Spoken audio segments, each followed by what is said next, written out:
بسم اللہ الرحمن الرحیم۔ باب العلم انواریہ ایجوکیشنل سوسائٹی وہ جامعہ انواریہ حیدرآباد انڈیا کے زیر اہتمام اللہ تعالیٰ کے فضل و کرم سے نور الانوار کا درس قسط وار جاری ہے۔ آج کا درس والاصول فی الاصل معلولۃ دفع لمن توہم انہ لا یلزم ان یکون النص معلولا حتی یعدى الی الفرع بالقیاس، یعنی ان الاصل فی کل اصل من الکتاب والسنہ والاجماع ان یکون معلولا بعلۃ توجد فی الفرع وإن كان يحتمل أن لا يكون معلولا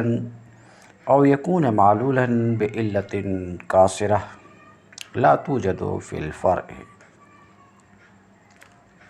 مصنف علیہ رحمہ فرماتے ہیں کہ والاصول فی الاصل معلولہ، اور اصل میں فی نفسہ اصول معلول ہیں۔ اصول یعنی وہ نصوص جو احکام کو متضمن ہیں، وہ نصوص جو احکام کو شامل ہیں، یعنی کتاب اور سنت اور اجماع امت۔ تو متن کی عبارت میں اصول سے مراد وہ نصوص جو احکام کو شامل ہیں، کتاب، سنت، اجماع امت میں سے۔ تو مصنف فرماتے ہیں کہ اصل میں اصول یعنی نصوص متضمنہ للاحکام من الکتاب والسنہ والاجماع معلولۃ معلول ہے۔ اصل میں یہ اصول معلول ہے۔ فی نفسہ یہ اصول معلول ہیں۔ شارح کہتے دفع لمن توہم ہے۔ مصنف کی یہ عبارت ایک وہم کا ازالہ ہے، اور وہم وہ یہ ہے انہ لا یلزم ان یکون النص معلولا۔ وہم کرنے والے کو وہم یہاں سے ہوا کہ قیاس نام ہے حکم اصل کو فرع میں ثابت کرنا، ظاہر کرنا، علت میں مشارکت کی وجہ سے، اور یہ اسی وقت ہو سکتا ہے، اصل کے حکم کو فرع میں اشتراک علت کی وجہ سے اسی وقت ثابت کیا جا سکتا ہے جب کہ حکم اصل معلول ہو، حکم اصل کی علت ہو۔ یہ اسی وقت ہو سکتا ہے، مگر اصل اور نص کا معلول ہونا یہ ضروری نہیں ہے۔ ضروری نہیں ہے کہ اصل یعنی حکم اصل معلول ہو، یہ ضروری نہیں ہے۔ جب حکم اصل کا معلول ہونا ضروری ہے ہی نہیں، سمجھ رہے ہیں، تو حکم اصل کو فرع تک بھلا کیسے پہنچایا جا سکتا ہے؟ حکم اصل کو فرع تک تو اس وقت پہنچایا جا سکتا تھا جب کہ حکم اصل معلول ہو، مگر حکم اصل کے لیے معلول ہونا ضروری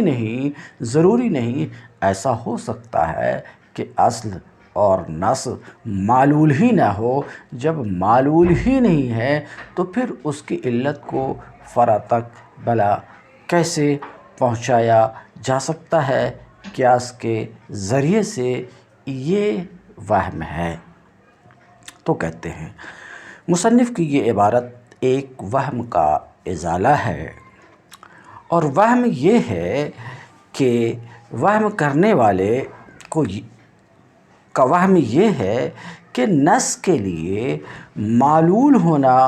ضروری نہیں ہے، یہ ضروری نہیں ہے کہ نص معلول ہو۔ جب نص کے لیے معلول ہونا ضروری نہیں ہے یہاں تک کہ حکم نص کو فرع تک پہنچایا جائے قیاس کے ذریعے، یہ وہم ہے۔ تو اس وہم کا جواب مصنف دیے کہ اصول یعنی نصوص اصل میں فی نفس ہی معلول ہیں، فی نفس ہی کیا ہے؟ معلول ہیں، یعنی ان الاصل فی کل اصل من الکتاب والسنہ والاجماع ان یکون معلولا بعلت، یعنی اصل ہر ایک اصل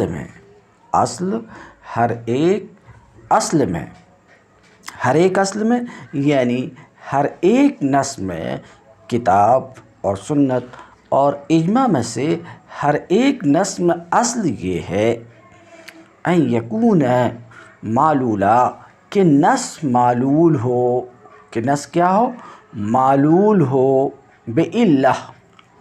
نص تو اصل یہی ہے کتاب سنت اجماع میں کہ کتاب سنت اجماع جو احکام کو متضمن ہیں وہ معلول ہو۔ کیوں؟ اس لیے کہ قیاس کی حجیت پر دلائل قائم ہیں جو ماسبق میں گزر چکے، انہ حجۃ نقلا و عقلا۔ تو قیاس کی حجیت پر دلائل قائم ہیں، دلائل اس بات پر قائم ہیں کہ قیاس حجت ہے، اور اس نص اور اس نص کے درمیان تفریق کے بغیر تو اصل یہی ہے کہ نص معلول ہو، اصل یہی ہے کہ نص معلول ہو۔ تو کہتے ہیں اصل ہر ایک اصل میں، سمجھ رہے ہیں، ہر ایک اصل یعنی ہر ایک نص میں کتاب اور سنت اجماع میں سے یہ ہے کہ اصل معلول ہو، نص معلول ہو، بعلت، ایسی علت کے ساتھ، ایسی علت کے ساتھ جو فرع میں بھی پائی جائے، ایسی علت کے ساتھ جو فرع میں موجود ہو کہ اس میں بندوں کے لیے منافع اور ان سے ضرر کا ازالہ ہو سکے۔ وَإِنْ كَانَ يَحْتَمِلُ أَنْ لَا يَكُونَ مَعْلُولًا، اصل تو یہی ہے کہ ہر ایک نص معلول ہو، اگرچہ احتمال ہے کہ کوئی نص معلول نہ ہو، یہ بھی احتمال ہے، مگر یہ خلاف اصل ہے۔ تو احتمال ہے کہ کوئی نص ایسی بھی ہو جو معلول نہ ہو بلکہ تعبد ہو، یعنی حکم پر عمل صرف اس وجہ سے لازم ہو کہ حاکم ہمارا معبود ہے اور ہم اس کے بندے ہیں، یہ احتمال ضرور ہے۔ یا یہ کہ معلول ہو، نص معلول ہو علت قاصرہ کے ساتھ، اس بات کا بھی احتمال ہے کہ نص معلول ہو علت قاصرہ کے ساتھ، علت قاصرہ کے ساتھ معلول ہو، علت قاصرہ وہ علت جو فرع میں نہ پائی جائے۔ تو کیا کہا؟ وہم کے ازالے میں کیا کہا؟ فی نفس ہی نصوص معلول ہیں،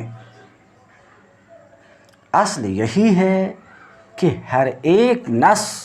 کتاب و سنت اور اجماع میں سے ہر ایک نص معلول ہو؟ ہاں، احتمال ہے کہ بعض نص کوئی نص معلول نہ ہو، مگر یہ خلاف اصل ہے۔ اب رہی بات یہ کہ معلول ہونا اصل کیوں ہے، تو اس کی وجہ بتا چکے کہ قیاس کی حجیت پر دلائل قائم ہیں، بلا تفریق کے اس نص اور اس نص کے درمیان تفریق کیے بغیر دلائل قائم ہیں۔ تو نصوص میں اصل یہی ہے کہ نصوص معلول ہوں۔ آگے الا انه لا ينبغي ان يكتفى بهذا القدر بل لا بد في ذلك من دلالة التمييز أي دليل يدل على أن هذه هي العلة لا غير، كما يعلم في قوله عليه السلام الهنتة بالهنتة من المقابلة، ومن قوله مثلا بمثل كون القدر والجنس إلا أنه لا ينبغي أن يكتفى بهذا القدر، مگر قیاس میں اس مقدار پر اکتفا نہیں کیا جانا چاہیے، اتنی سی بات پر اکتفا نہیں کیا جانا چاہیے کہ ہر اصل میں یہ ہے کہ معلول ہر اصل میں یہ ہے کہ وہ اصل معلول ہو، سمجھ رہے ہیں؟ اتنی سی بات پر قیاس میں اکتفا نہیں کیا جانا چاہیے، بل لا بد فی ذالک من دلالت التمییز، بلکہ قیاس میں دلالت تمییز ضروری ہے۔ دلالت تمییز یعنی ایک قیاس میں ایک ایسی دلیل ضروری ہے جو حکم میں اثر کرنے والے وصف کو دیگر اوصاف سے ممتاز کرے، یعنی ایسی دلیل جو وصف مؤثر فی الحکم کو اوصاف کے درمیان سے ممتاز کرے، ایک دلیل ایسی چاہیے جو دلیل اس بات کو بتائے کہ حکم کا محور فلاں وصف ہے، حکم کی بنیاد فلاں وصف پر ہے، کیونکہ اصل کے اندر بہت سے اوصاف ہوتے ہیں، بہت سے، اور ظاہر سی بات ہے ہر وصف پر حکم کی بنیاد نہیں ہوتی، بلکہ اصل کے اوصاف میں سے کسی ایک وصف پر ہی حکم کی بنیاد ہوتی ہے۔ تو ایسی صورت میں کوئی دلیل ضروری ہے جو وصف مؤثر للحکم کو اوصاف کے درمیان سے ممتاز کر دے، اس لیے کہ تعلیل کسی بھی وصف سے، اصل کے کسی بھی وصف سے تعلیل، اس کو تو عقل سلیم جائز قرار نہیں دیتی ہے۔ اسی طریقے سے کسی وصف مجہول سے تعلیل، اس کو بھی عقل سلیم جائز قرار نہیں دیتی ہے۔ تو کوئی ممیز کا ہونا ضروری ہے، یعنی کسی ایسی دلیل کا ہونا ضروری ہے یدل علی ان ھذہ ہی العلہ، تو کوئی ایسی دلیل ضروری ہے جو دلیل دلالت کرے کہ یہی وصف حکم کی علت ہے، اس وصف کے علاوہ اصل کے جو اور اوصاف ہیں دوسرا کوئی وصف حکم کی علت نہیں ہے۔ تو ٹھیک ہے، ہر اصل میں اصل یہی ہے، نص میں اصل یہی ہے کہ نص معلول ہو، مگر قیاس میں صرف اتنی سی بات پر اکتفا درست نہیں ہے، بلکہ قیاس میں ضروری ہے دلالت تمییز، یعنی کوئی ایسی دلیل ضروری ہے جو دلیل یہ بتائے کہ یہی وصف علت ہے، دوسرا وصف علت نہیں ہے، جیسا کہ نبی کریم صلی اللہ علیہ وسلم کے فرمان الہنتۃ بالہنتہ، الہنتتا بالہنتا کہ الہنتتا بالہنتا نبی کریم صلی اللہ علیہ وسلم کے اس فرمان پر ہم دوسری چیز مثلاً چاول کا اس پر قیاس کرتے ہیں اور اشیاء ستہ کو رکھ لیں جو اس حدیث میں ہے، چاول، گچ، نورا، لوہا وغیرہ کا، اس پر ہم قیاس کرتے ہیں، تو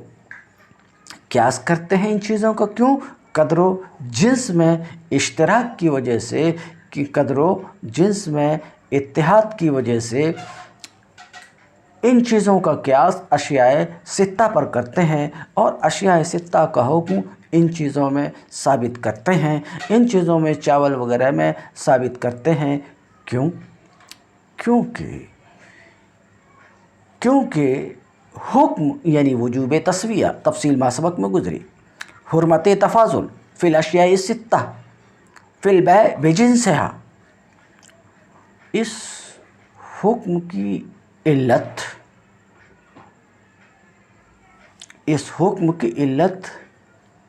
قدر میں اشتراک، جنس میں اتحاد ہے۔ اس حکم کی علت یہ ایک دلیل ہے جو اس بات کو بتا رہی ہے، ایک دلیل ہے نبی کریم صلی اللہ علیہ وسلم کے فرمان میں ہی،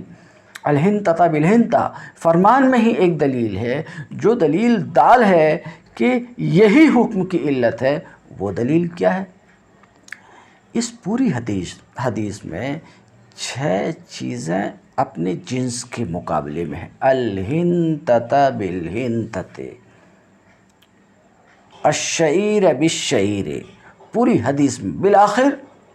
الفضة بالفضة، آخری حدیث میں پہنچ گیا، الفضة بالفضة، جنس کے مقابلے میں جنس ہے، جنس کے مقابلے میں غیر جنس نہیں ہے۔ الہنتتا بالشعیر والتمر بالملح، ایسا نہیں ہے۔ تو جنس کے مقابلے میں جنس ہونے سے یہ بات سمجھ میں آئی، جنس کے مقابلے میں جنس اس حدیث میں رکھی گئی ہے، تو یہ حدیث دلالت کر رہی ہے کہ اس حکم وجوب تسویہ، حرمت تفاضل کی علت قدر و جنس ہے، یعنی قدر میں اشتراک اور جنس میں اتحاد، یہی اس حکم کی علت ہے، کوئی اور نہیں۔ تو مقابلے سے جنس میں اتحاد معلوم ہو رہا الہنتتا بالہنتا کے مقابلے سے، اور مثلاً بمثلٍ سے یہ دال ہے کہ اس حکم کی علت قدر میں اشتراک ہے۔ ساتھ میں ایک دوسری دلیل بھی ہے کہ ایک دوسری روایت میں مثلاً بمثلٍ کی جگہ کیلاً بکیلٍ وزناً بوزن، تو یہ مقابلہ جنس بالجنس، اور رسول اللہ صلی اللہ علیہ وسلم کا فرمان مثلاً بمثلٍ، دوسری روایت میں کیلاً بکیلٍ وزناً بوزن، یہ دلیل ممیز ہے، یہ ایسی دلیل ہے جو اس بات کو بتا رہی ہے کہ اس حکم یعنی وجوب تسویہ یعنی اشیاء ستہ کی بیع بجنسہا برابری کے ساتھ واجب ہے، زیادتی کے ساتھ حرام ہے۔ تو ایک دلیل بھی ہے جو دلیل اس بات پر دال ہے، ایک دلیل ہے جو اس بات پر دال ہے کہ اس حکم یعنی وجوب تسویہ، حرمت تفاضل کی علت قدر اور جنس ہے، سمجھ رہے ہیں؟ اس کو کہتے ہیں کہ ایک دلیل کا ہونا ضروری جو دلالت کرے کہ یہی وصف علت ہے اور دوسرا کوئی وصف علت نہیں ہے، جیسا کہ نبی کریم صلی اللہ علیہ وسلم کی قول الہنتتا بالہنتا میں مقابلہ سے، کہ ہنتا کے مقابلے میں ہنتا ہے، آپ صلی اللہ علیہ وسلم نے ہنتا کے مقابلے میں ہنتا، شعیر کے مقابلے میں شعیر، ہنتا کے مقابلے میں ہنتا ہونے سے، اور نبی کریم صلی اللہ علیہ وسلم کے قول میں مثلاً بمثلٍ سے یہ معلوم ہوتا ہے، آپ صلی اللہ علیہ وسلم کے قول میں جنس کے مقابلے میں جنس رکھے جانے اور مثلاً بمثلٍ، اس سے معلوم ہوتا ہے کہ قدر و جنس علت ہے۔ قدر و جنس کیا ہے؟ علت ہے، اس حکم کی علت ہے۔ تو بہرحال یہ بات اپنی جگہ درست ہے کہ ہر نص میں اصل یہی ہے کہ معلول ہو، مگر قیاس میں اتنی بات پہ اکتفا ناکافی ہے، بلکہ قیاس کے لیے ایک دلیل ممیز کا بھی ہونا ضروری ہے، ایک ایسی دلیل کا بھی ہونا ضروری ہے جو دلالت کرے کہ فلاں وصف، یہی وصف اس حکم کی علت ہے، دوسرا کوئی وصف اس حکم کی علت نہیں ہے۔ جیسا کہ اس حدیث میں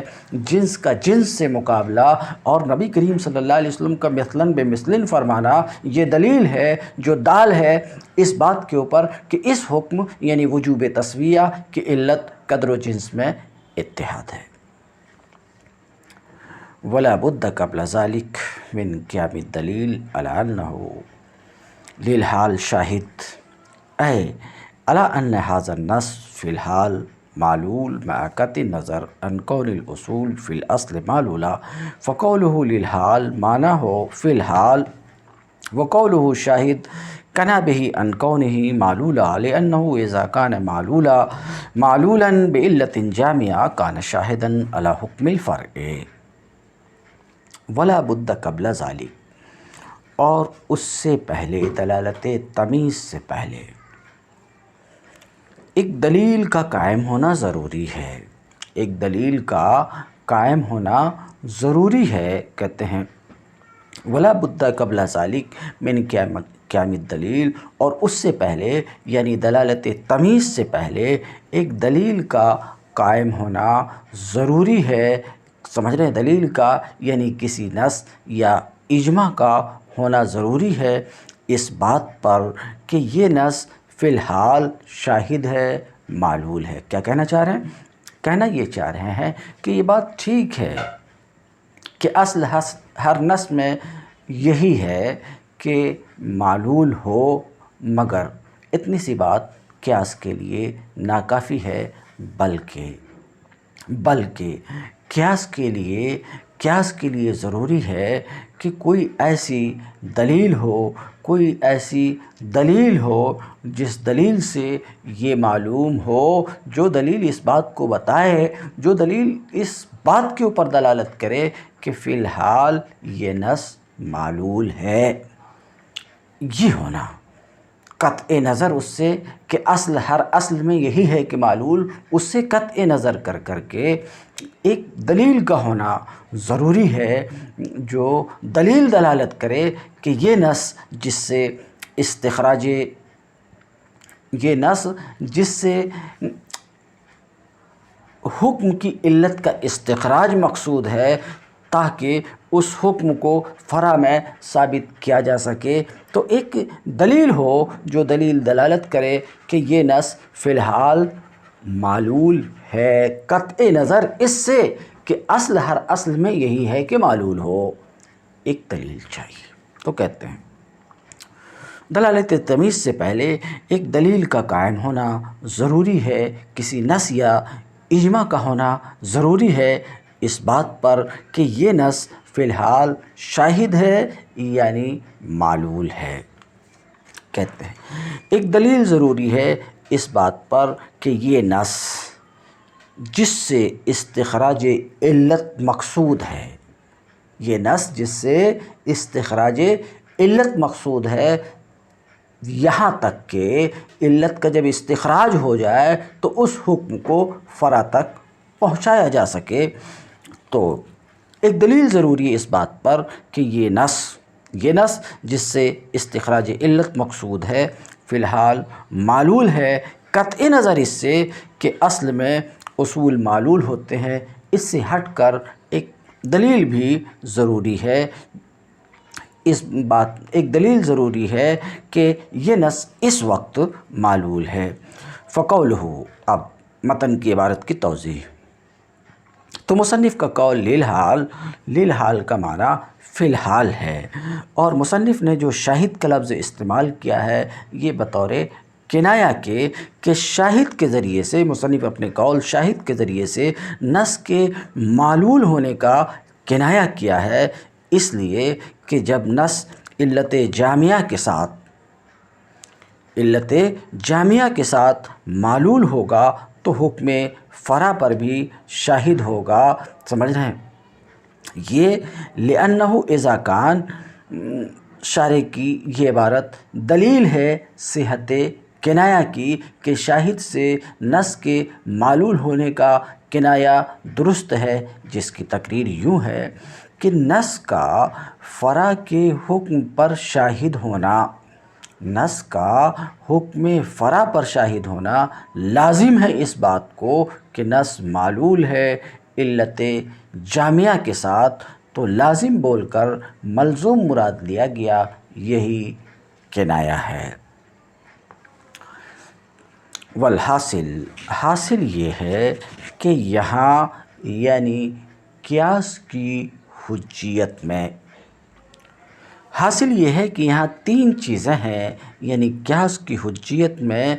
تین چیزیں ہیں۔ تین چیزوں میں سے پہلی چیز یہ ہے، الاول ان الاصل فی کل نص ان یکون معلولا۔ قیاس کی حجیت میں تین چیزیں ہیں۔ پہلی چیز تو یہ کہ اصل، ہر اصل میں، ہر نص میں یہ ہے کہ نص معلول ہو۔ تو کہتے ہیں پہلی چیز یہ ہے کہ ہر نص میں اصل یہ ہے کہ نص معلول ہو۔ دوسری چیز یہ ہے والثانی انہ لا بد من دلیل مستقل، دوسری چیز یہ کہ ایک مستقل دلیل ضروری ہے، ایک مستقل دلیل ضروری ہے جو دلالت کرے کہ یہ نص فی الحال معلول ہے۔ کیوں؟ اس لیے کہ ہم نے بعض نصوص کو غیر معلول بھی پایا۔ قیاس کی حجیت میں دوسری چیز کیا چاہیے؟ ایک مستقل دلیل جو دلالت کرے کہ یہ نص اس وقت معلول ہے۔ یہ اس لیے دوسری چیز کی شرط قیاس کی حجیت میں اس لیے لگائی گئی کہ ہم بعض نصوص کو غیر معلول بھی پاتے ہیں، تو احتمال ہے کہ یہ نص اسی قبیل سے ہو، غیر معلول ہو، تو پھر کوئی دلیل ضروری ہے جو دلالت کرے کہ یہ نص اس وقت معلول ہے، قطع نظر اس اصل سے جس کو بار بار سن چکے، اس اصل اول سے۔ والثالث، اور تیسری چیز یہ ہے کہ لا بد من دلیل، قیاس کی حجیت میں تیسری چیز یہ ہے، قیاس کے لیے تیسری چیز یہ ہے کہ ایک دلیل ضروری ہے جو علت کو غیر علت سے ممتاز کرے، اوپر جس کی تفصیل بیان کر چکے، اور بتائے کہ یہی وصف علت ہے، اس کے سوا دوسرا کوئی وصف علت نہیں ہے۔ فَإِذَا اجْتَمَعَتْ هَٰذِهِ الثَّلَاثَةُ،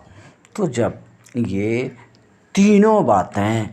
اکٹھا ہو جائیں گی جس کو آپ نے سنا، فَلَا بُدَّ أَن يَكُونَ الْقِيَاسُ حُجَّةً، تو ضروری ہے کہ قیاس حجت ہو۔ ثم للقیاس تفسیر لغۃ و شریعۃ کما ذکرنا، پھر قیاس کی لغوی اور شرعی و اصطلاحی تفسیر ہے جیسا کہ ہم ذکر کر چکے۔ مصنف علیہ رحمہ فرماتے ہیں کہ باب قیاس میں 5 چیزوں کے ذکر کی ضرورت ہوتی۔ 5 چیزوں میں سے ایک قیاس کے لغوی اور اصطلاحی معنی کا بیان ہے، تو یہ ہم بیان کر چکے، ما سبق میں بتا دیا کہ قیاس لغت میں مطلقاً تقدیر کو کہتے ہیں، اور اصطلاح میں، شریعت میں، تقدیر الفرع بالاصل فی الحکم والعلہ کو کہتے ہیں۔ یعنی لغت میں تو قیاس نام ہے اندازہ کرنے کا،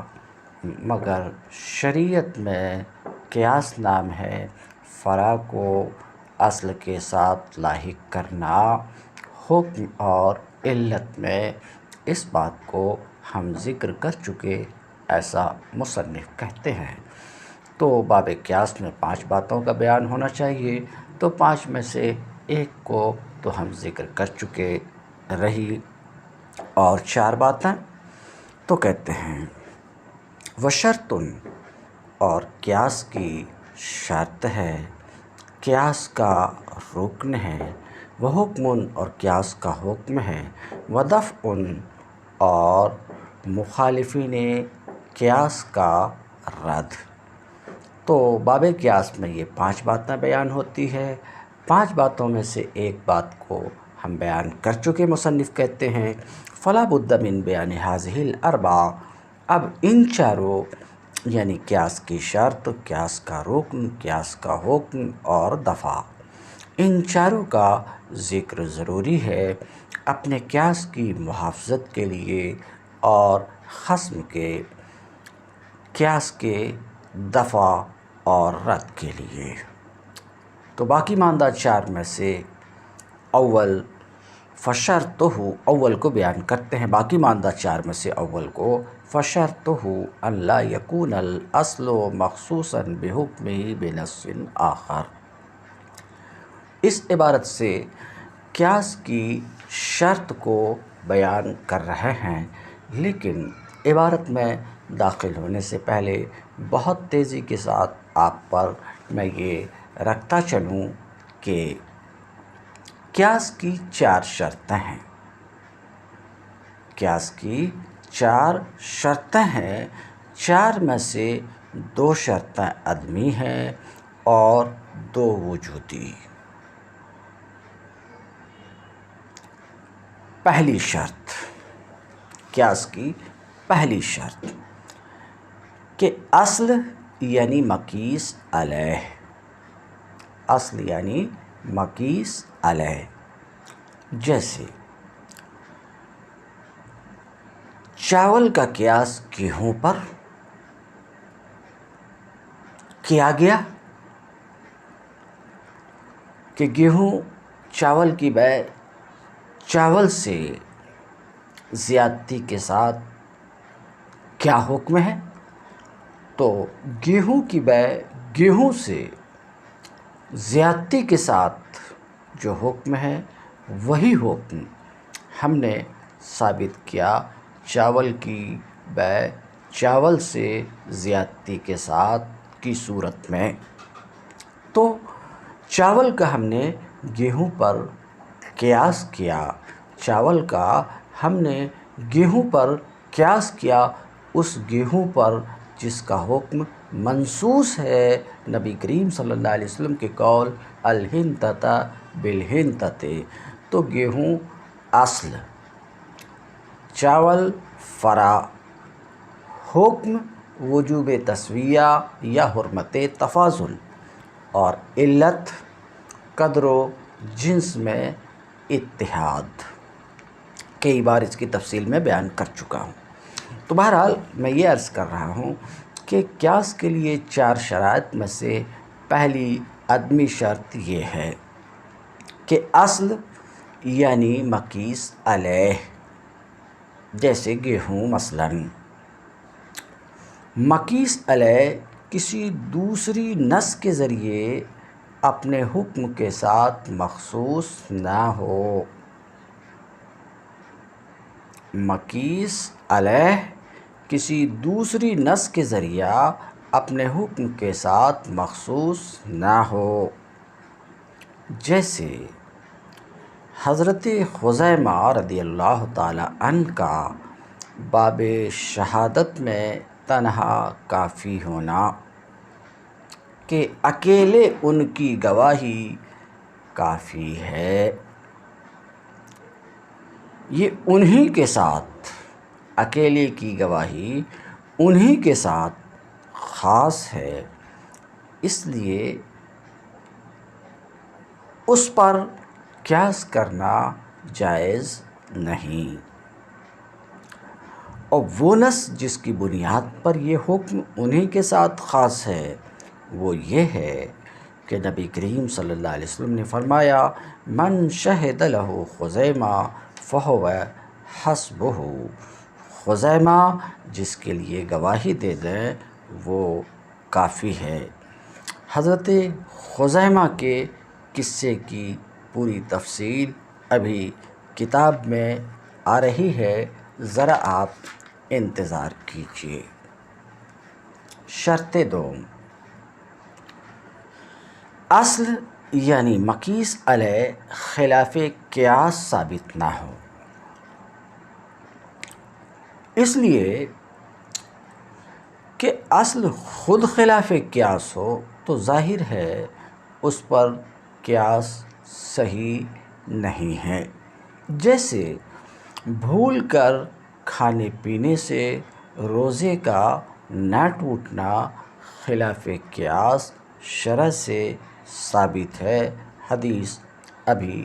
آئے گی۔ تو اب اس پر خاطی اور مکرہ کے روزے اور کھانے پینے کا قیاس نہیں کیا جائے گا، کیونکہ مقیس علیہ کا حکم خود خلاف قیاس ثابت ہے۔ تیسری شرط، قیاس کی تیسری شرط، جو حکم شرعی فرع کے لیے ثابت کرنا ہے، فرع کے لیے دینا ہے، وہ بعینہ کسی نص شرعی سے ثابت ہو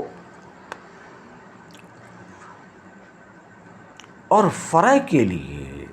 کوئی نص نہ ہو اور فرع مقیس علیہ کی نظیر ہو۔ چوتھی شرط، نص مقیس علیہ کا حکم، نص یعنی مقیس علیہ کا حکم بعد تعلیل حسب سابق باقی ہو۔ اب کتاب کی عبارت میں داخل ہوئیے۔ فَشَرْطُهُ أَنْ لَا يَكُونَ الْأَصْلُ مَخْصُوصًا بِحُكْمِهِ بِنَصٍ آخر۔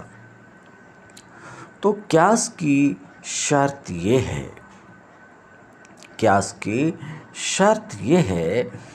کہ اصل یعنی مقیس علیہ، یعنی مقیس علیہ کہنے کی ضرورت یہ ہے کہ دیکھیے جمہور فقہا کے یہاں اصل حکم منصوص کے محل کو کہتے ہیں، یعنی مقیس علیہ کو کہتے ہیں، اور متکلمین کے نزدیک اصل النص الدال علی الحکم المنصوص کو متکلمین اصل بولتے ہیں۔ تو یہاں برمذہب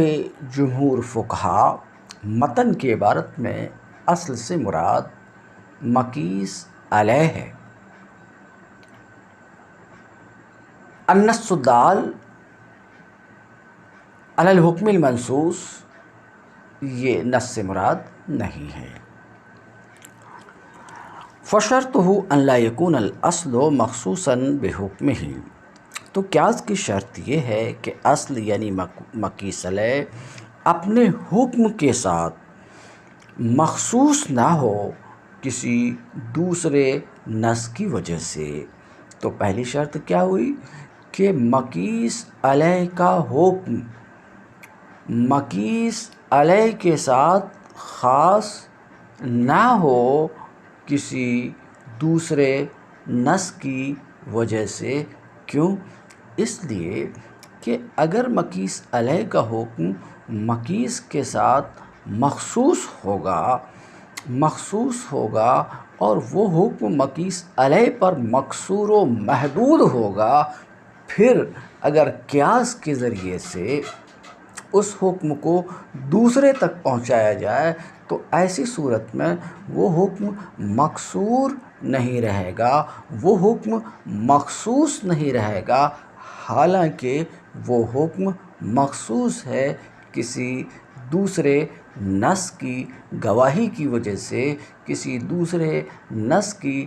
دلالت کی وجہ سے۔ اس لیے قیاس کے لیے یہ شرط لگائی گئی کہ اصل مخصوص نہ ہو اپنے حکم کے ساتھ، یعنی اصل کا حکم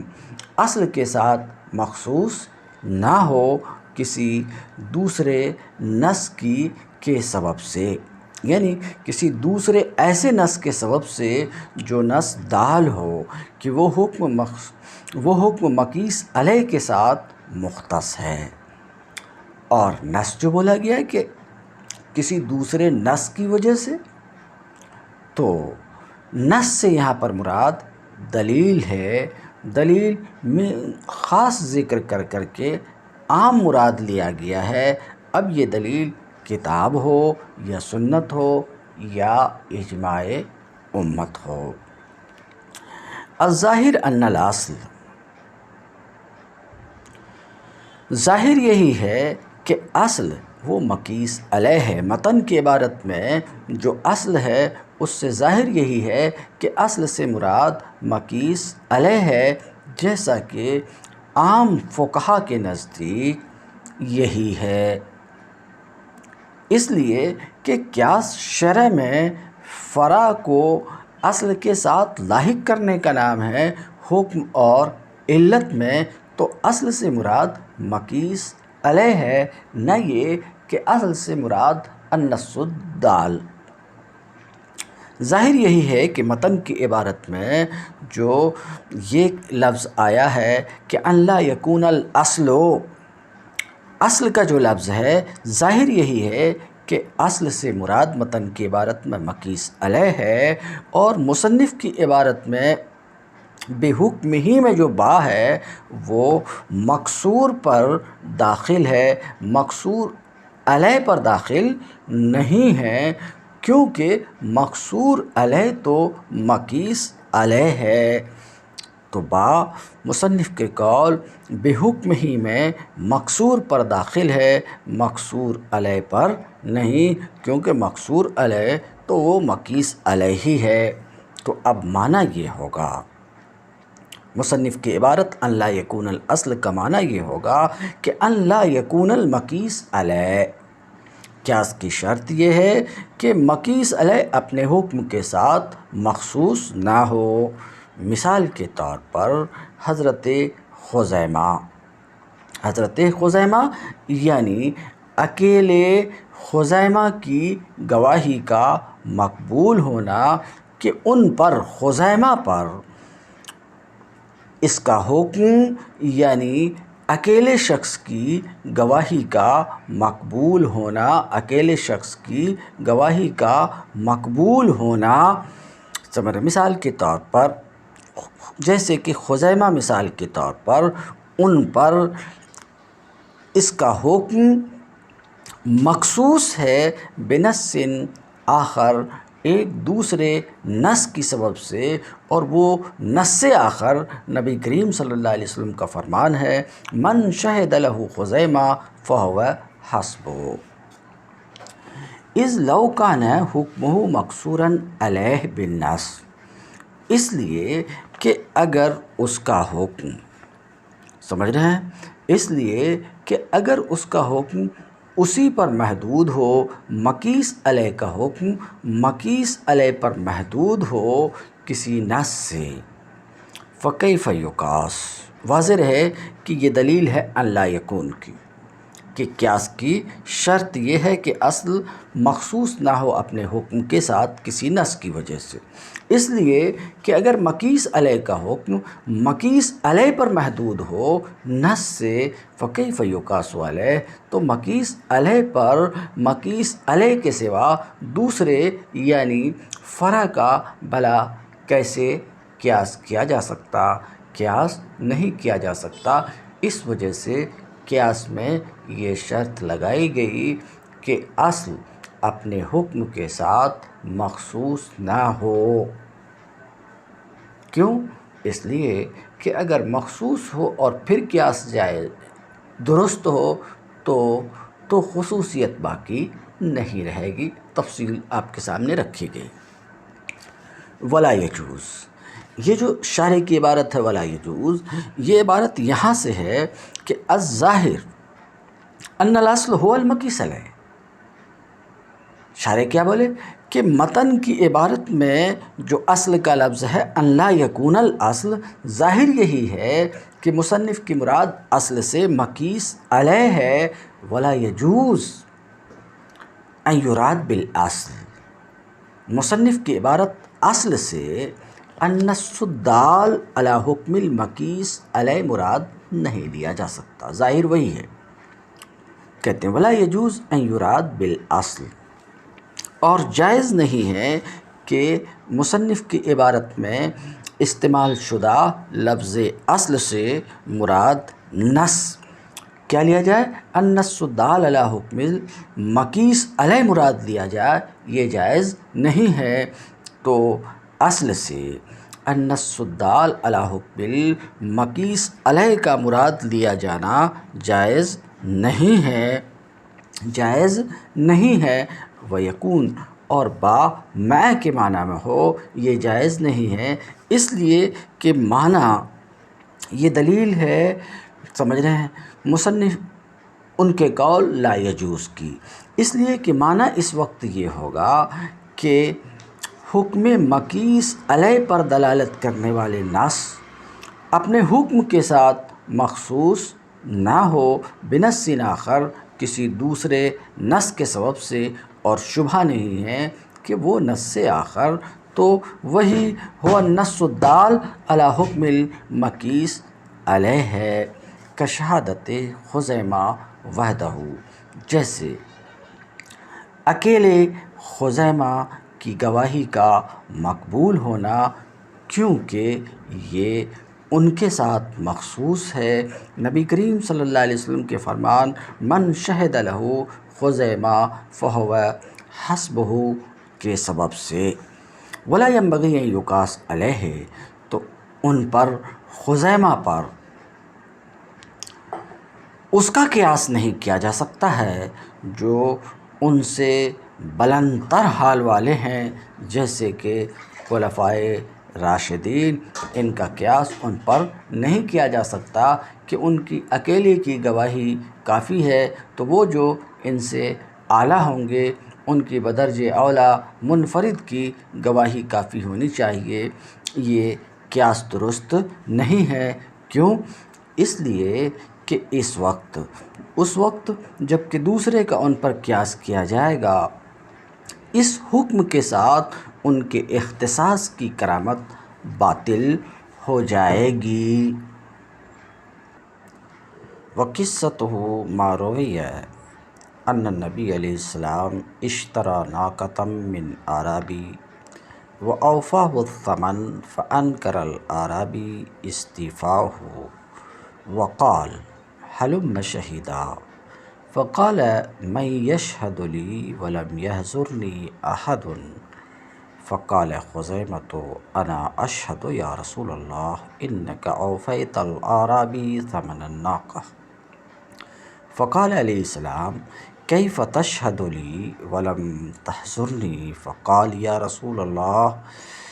انا نصدقک فیما تأتینا بہ من خبر السماء،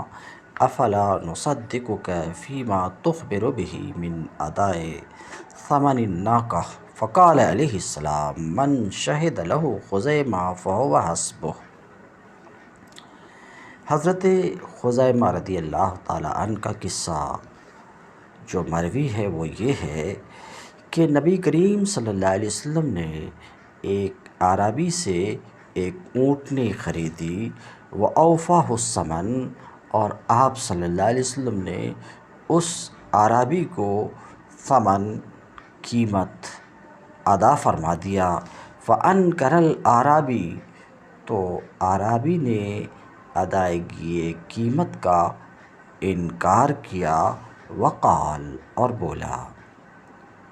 گواہ پیش کیجئے اگر آپ قیمت ادا کر چکے ہیں تو۔ فقال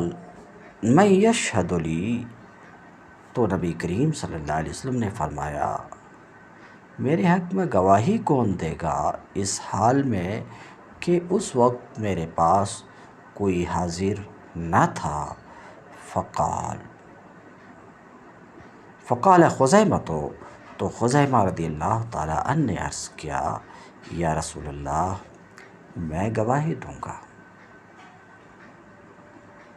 میں گواہی دیتا ہوں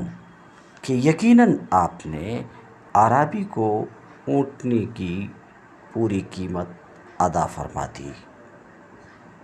فقال، تو نبی کریم صلی اللہ علیہ وسلم نے خزیمہ سے فرمایا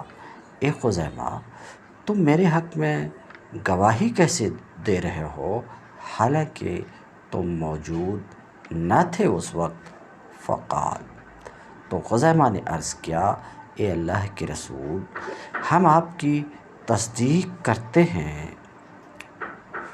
ان آسمانی خبروں میں جو آپ ہمارے پاس لاتے ہیں، تو کیا ہم آپ کی تصدیق نہ کریں اس سلسلے میں جو آپ خبر دے رہے ہیں، یعنی اونٹنی کی قیمت کی ادائیگی کی جو خبر دے رہے ہیں اس میں ہم آپ کی تصدیق نہ کریں؟ فقال علیہ السلام، اس موقع پر نبی کریم صلی اللہ علیہ وسلم نے فرمایا من شہد لہ خزیمہ فہو حسبہ، کہ جس کے حق میں خزیمہ گواہی دے دیں وہ گواہی، جس کے حق میں خزیمہ گواہی دے دیں فہو حسبہ، تو اکیلے خزیمہ کی گواہی کافی ہے۔ تو خزیمہ کو اس کرامت کے ساتھ مختص کیا گیا اس لیے کہ حاضرین کے درمیان میں سے انہوں نے ہی اس بات کو سمجھا کہ رسول علیہ السلام کے حق میں گواہی دینا جائز ہے، سمجھ رہے ہیں، گواہی دینا جائز ہے، اس کے نبی کریم صلی اللہ علیہ وسلم کا فرمانا ہی، سمجھ رہے ہیں، فرمانا ہی یقین کا فائدہ دیتا ہے، گویا کہ آپ کا قول عیان کے درجے میں ہے، اس بات کو انہوں نے سمجھا۔ تو آپ صلی اللہ علیہ وسلم نے فرمایا من شہد لہ خزیمہ فہو حسبہ، تو جس کے لیے خزیمہ گواہی دے دے اس کی گواہی کافی ہے۔ فجعلت شہادتہ کشہادت رجلین، تو ان کی گواہی کو دو مردوں کی گواہی کے مانند قرار دیا گیا، کرامتاً و تفضیلاً، ان کو شرف اور فضیلت بخشتے ہوئے دوسرے پر، مع ان النصوص، باوجود اس کے کہ نصوص عام لوگوں کے حق میں تعداد کی شرط کو واجب قرار دی ہیں، سمجھ رہے ہیں، کہ گواہ دو مرد ہوں یا ایک مرد یا دو عورت ہوں، ایک مرد یا دو عورت ہوں، جیسا کہ ایک دوسری جگہ اس کے سوا ہے وَأَشْهِدُوا ذَوَيْ عَدْلٍ مِّنْكُمْ۔ تو نصوص عام لوگوں کے حق میں عدد کی شرط کو واجب ٹھہرائی ہیں، فَلَا يُقَاسُ عَلَيْهِ غَيْرُهُ، تو حضرت خزیمہ پر دوسرے کو قیاس نہ کیا جائے گا، دوسرے کا قیاس نہیں کیا جائے گا، بات ختم ہوئی۔ وَأَنْ لَا يَكُونَ مَعْدُولًا بِهِ عَنِ الْقِيَاسِ، اور قیاس کی ایک شرط یہ ہے، پہلی شرط کا تو بیان ہوا، قیاس کی ایک شرط یہ ہے کہ اصل مخالف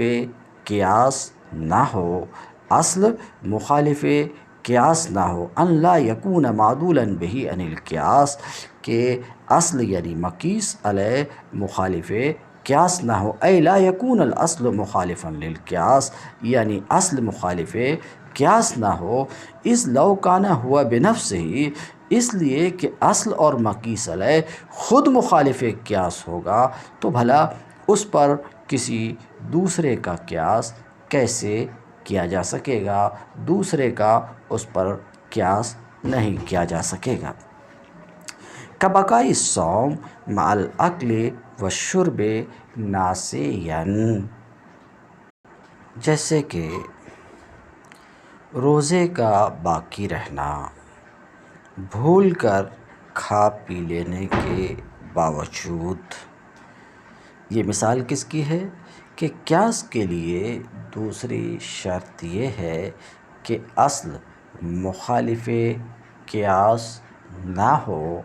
اصل مخالف قیاس نہ ہو۔ تو اس کی مثال جیسے کہ بھول کر کھا پی لینے کے باوجود روزے کا باقی رہنا، کہ یہ قیاس کے مخالف ہے۔ روزے کا باقی رہنا اس صورت میں قیاس کے مخالف ہے، اس لیے اذ القیاس یقتضی فساد الصوم،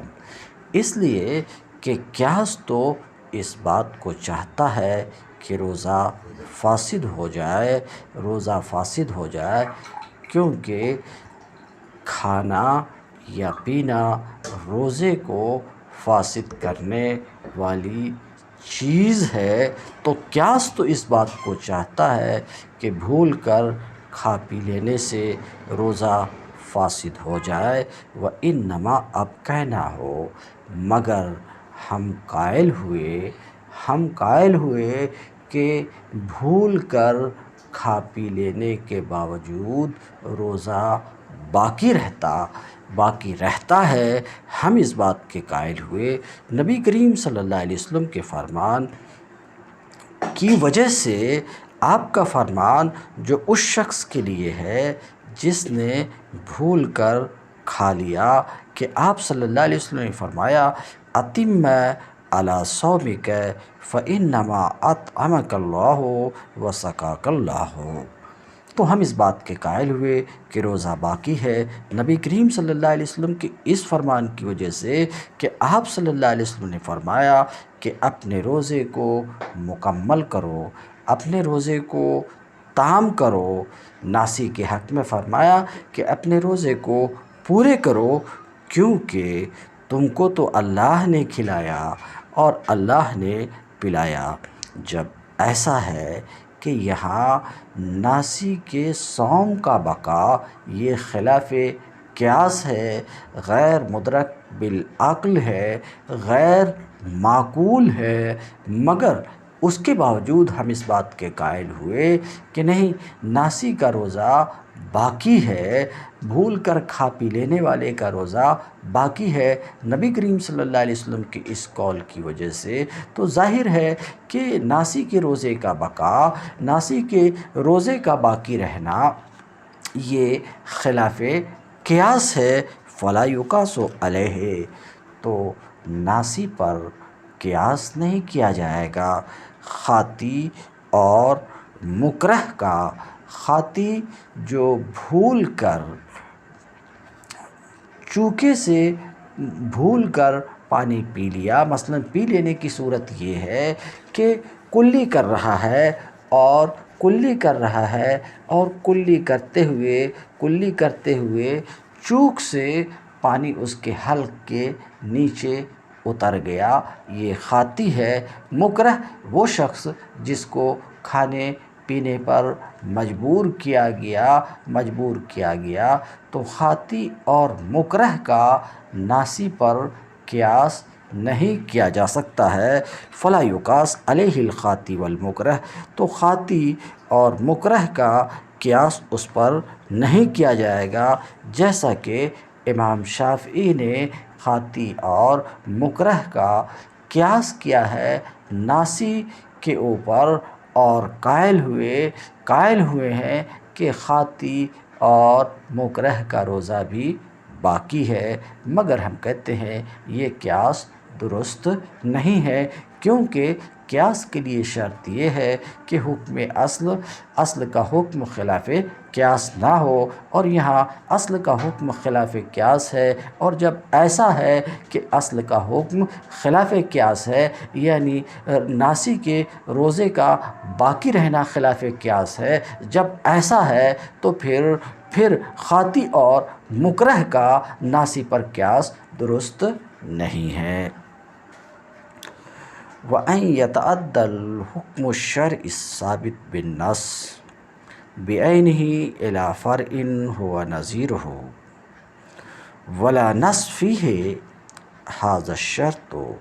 وإن كان واحدا تسمية لكنه يتضمن شروطا أربعة أحدها كون الحكم شرعيا لا لغويا، والثاني تعديته بعينه بلا تغيير، والثالث كون الفرع نظيرا للأصل لا عدوا منه، والرابع عدم وجود النص في الفرع. وقد فرع المصنف على كل من هذه الأربعة تفريعا على ما سيأتي، وهذا هو رأي جمهور الأصوليين اقتداء بفخر الإسلام. وقد ابتدأ بعض الشارحين فقال إنه يتضمن 6 شروط، الأربع منها هي المذكورة، والاثنان التادية، وكون الحكم الشرعي كون الحكم الشرعي ثابتا بالنص لا فرعا لشيء آخر، وهذا وإن كان مما يستقيم لكن ليست له ثمرة صحيحة.